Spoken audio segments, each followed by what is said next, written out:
Welcome. Excited to be joined by the Superintendent of the Menominee Falls School District. He is David Muñoz. David, busy time of year. Thanks for making some time for us. No problem. I want to talk about some cool things going on that happen always this time of year and some important things that are happening. Let's start with an update on the strategic plan.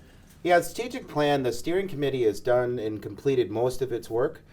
Steering committee was a group of community members, parents, teachers, administrators, a pretty good swath of the community, which looked at a lot of information that was provided through surveys and hundreds of surveys, a lot of feedback. We were able to put everything together, that steering committee, which I was a part of, and present something to the board that was pretty close to ready for a strategic plan. We have one more meeting left, and then we'll be excited to bring a new strategic plan forward with different pillars that talk about our students, that talk about our staff, that talk about our community, and then also talk about our finances and fiscal responsibility. So those are our three big buckets that'll be developed. And in that financial bucket, there was some really good discussion about all the property that the school district of Menominee Falls owns that currently doesn't have any, that don't have any buildings on it. So that will be a big piece that we'll have to have some strategy and vision for the next 5 years. The 45 acres out at Menominee, sitting on Menominee Avenue property, and then the old TJ's and Hiawatha property, about 15 to 16 acres. Right off Menominee Avenue. Right, yeah, over there. So we're sitting on some property that we just need some more input on after they approve the strategic plan. That'll be something that we'll have to get more input on. What does the community want us to do with all of that property? What is the vision for the, I mean, there were past ideas years and years ago about those properties, but that'll be one of the big takeaways, along with the focus on reading and math and all, these things with our students. Obviously, safety is going to be a part of it. So we're excited about being in the last month or so of developing a good 5-year strategic plan for the school district of Menominee Falls. Talk about the importance of collaboration between the board, the community, all the different stakeholders. Yeah, I think it's been really important. I mean, the very last meeting where this was presented, several members of the steering committee, parents, community members, they were just talking directly to the board, and the board had questions for them. And it was a really good session, and I think there's going to probably be one more where we have a work session to just continue to ask questions to refine that plan. So it is truly representative of the entire community. I want to ask you about CE and Rec, a very unique partnership in our village between the school district and CE and Rec that doesn't happen a lot of places. Can you talk about the relationship, and then we'll talk a little bit about the project that was approved? Yeah, the Community Ed and Rec, it's a wonderful relationship. It actually falls under the school district. So the Community Ed and Rec it services our entire community. So not students through CE and Rec, but anybody in the entire village who wants to take part in a number of different programming activities, from some athletic activities, but also board games. And I saw bingo one day going on, and different groups of 55, 65, 75-year-old.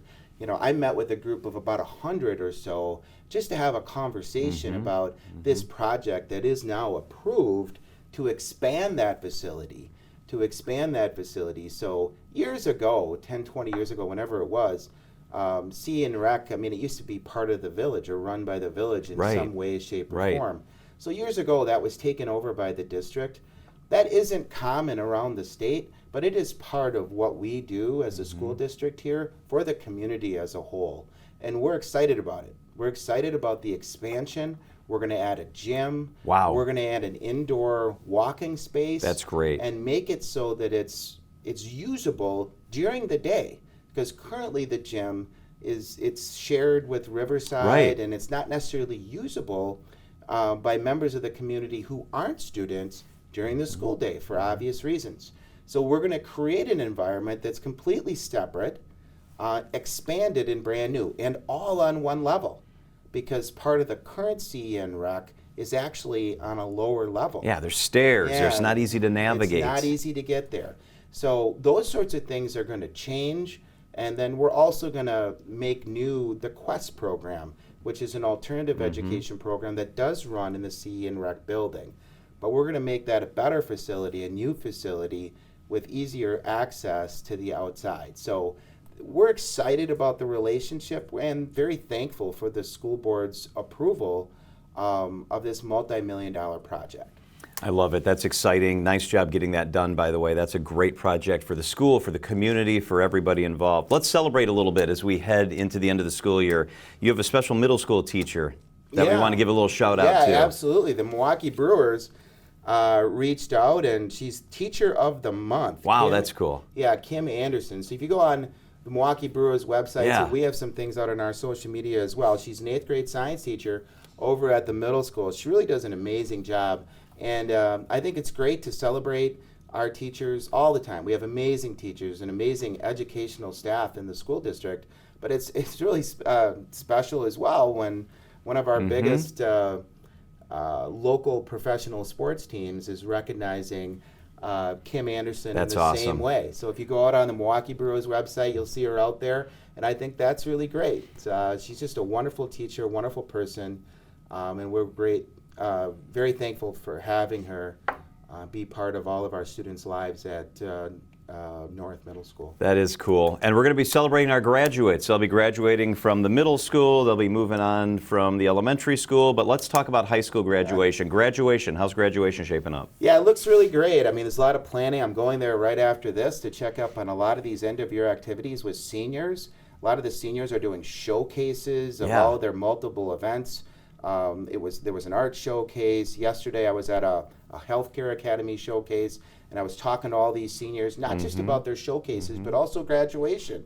They said to make sure that my speech wasn't that long, and I said, don't worry, it'll be under 5 minutes. And they said, we'll hold you to that. I'm like, okay. But we had some good conversations they're excited. The seniors are excited. We're coming into graduation, which is that last day of school for the whole district. Is when graduation is. So it's still a couple weeks out here, but we're in heavy planning for that in terms of the speeches and all the different things. Not mine. Because yours is going to be 5 minutes or less. Mine will be 5 minutes or less. But there's a lot of others in recognition of our seniors, recognition of the class of 2024. Just having there's going to be over $400,000 in local money. Wow. Scholarships being given away next week. That's great. Over $400,000 next week of dollars being given away to this senior class. Wow. Which is outstanding. It's amazing. It's a very giving community, and it's a community that recognizes that, hey, this is a wonderful class and a wonderful school district. So we'll be excited to celebrate that next week for this group. That's fantastic. There's a lot of celebrations with this. They're signing pennants today.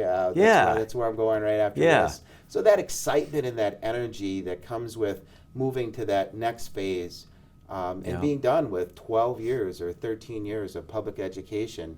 It's a big deal. Some of them mostly right here in the school district of Menominee Falls. So it's really fun to talk to those seniors about the next thing in their lives. You know, some are going right into the military, some are going into the workforce. Many are going to college, and some are in internships already. The number of students that we already have with full-time jobs ready to go, it's impressive. It's very impressive. I was at a presentation with a group at what's called GPS Ed. It's a program we work with several of our students. We have many others, but work-based programs and school-to-work type programs through FBLA and other organizations that we're deeply involved in. And you can just see that our students are connected to college, but also connected to work, military, and other pursuits immediately after high school. So it's exciting to see. Hey, I know legacy is important to you. Let's talk about honoring retirees. You've got retirees being honored coming up at the board meeting. Yeah, we have 8 retirees right now that we're looking at, and of those 8 retirees, I think I counted 180 years of combined educational experience. Holy cow. And that's not all teachers. I think it's 3 or 4 teachers, building and grounds, multiple different organizations to run a school district. There's building and grounds, there's food service, educational assistants, the list goes on, nurses. Yeah. In order to actually have a school district run, of course you need teachers and principals, but you also need a whole bunch of other people to make sure the whole thing is, run, Yeah. front office staff, that kind of thing. So it's exciting to be able to honor them at 180 years. That's incredible. Yeah, it's an incredible. It's a testament to, I'm 25 years in public education, but it's not, I know one of them, it was over 30 years, just Wow. with one. So it's exciting to look at it for them because they look at things a lot like our senior class. Mm-hmm. They're excited about retirement, but also what they do next, Yeah. which I think is standard in today's retirement environment. It's like, okay, like you ask them their plans right after retirement and they start smiling about Yeah. this trip or this job. The next step, the next chapter for them. I'm starting this new job as a consultant, all these wonderful things. And it's great. It's, to have you see, there is a definite connection between seniors graduating from high school and educators at whatever level, serving so many years, 180 combined years, and then moving to the next phase of their life. Yeah, their next chapter. And I think retirement is sometimes a tough word to use, but Yeah. it's really moving to what are you going now? Where Yeah. are you? Just like seniors, they're graduating. But what's the next thing? I like that approach. That's a good approach. David Muñoz is the superintendent here in Menomonee Falls. Great to catch up. Lots of great things happen in the district. Thank you, David. Thank you. Always good to catch up. You bet. Thank you.